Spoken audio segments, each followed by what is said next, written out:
Hi, since we're learning in method, several notes in method 1B, I'd like to go over a good way to learn notes, and because I teach an intervallic relationship. That simply means that I'm teaching, I want students to notice the relationship between the notes. If you look at the song Merrily We Roll Along, which you'll be encountering in 1B, take a look at the very last note and you'll see middle C. And I'll put my cursor on it. That's middle C. We learned that in the last section, and we know where it is on the keyboard. It's the C, which is to the left of the group of two black keys, the one that's in the middle of your keyboard. That's middle C. That's what we call a line note. There are line notes and space notes. If you think of it as a ladder, we have steps of the ladder, but we also use the space in between the steps also. So the C is a line note. We also have notes that are on spaces. They're between the lines. This is actually one of them. Look at the next to the last note of this piece. That's a D. That's the note right above C. So if that's middle C, that's D. So this is a space note. The next note up is a line note. So the notes go line, space, line, space, line, space, line, space. Whether they're inside the staff, or whether they're hanging below it, or whether they're above the staff. And yes, we'll get to all of those.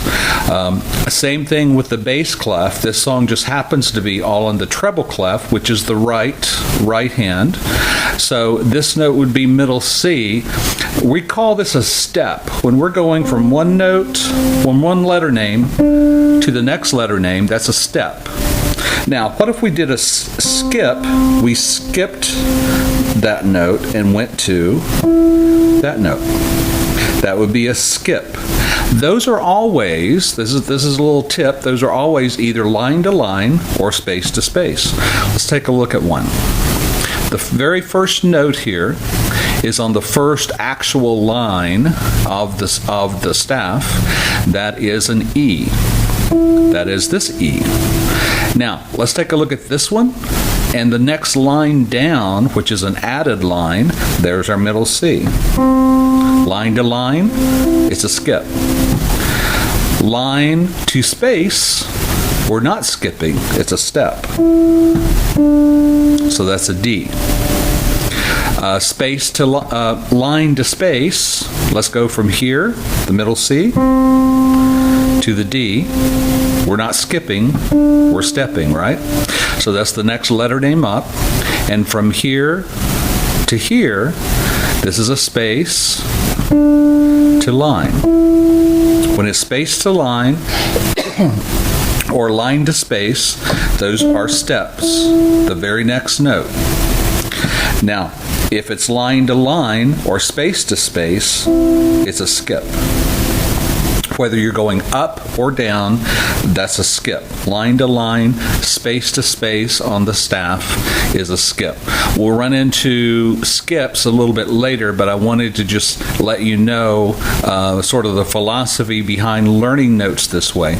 When you can learn notes this way, you don't have to keep going by our little tricks, like for spaces in the treble clef, F, A, C, E. Well, every note that you see on the staff, you have to keep thinking F, A, C, E, F, A, C, E, F, A, C, E. Which one is it? And same thing on the bass clef. I also teach this a little trick for the spaces on the bass clef. All cows eat grass. A, C, E, G. But it's difficult to do every note. These pieces are sort of easy. There's not a lot of notes, but later on you're going to have both staves full of notes, and we have to look at notes in relationship to each other. Is this a line to line? Is this a line to space? Is this a space to space? That helps us get to know notes and get to know music quickly, because it allows us to view and grab notes by the group, not individual notes by itself as we play. If you have any questions on this, please shoot me a message. Thanks.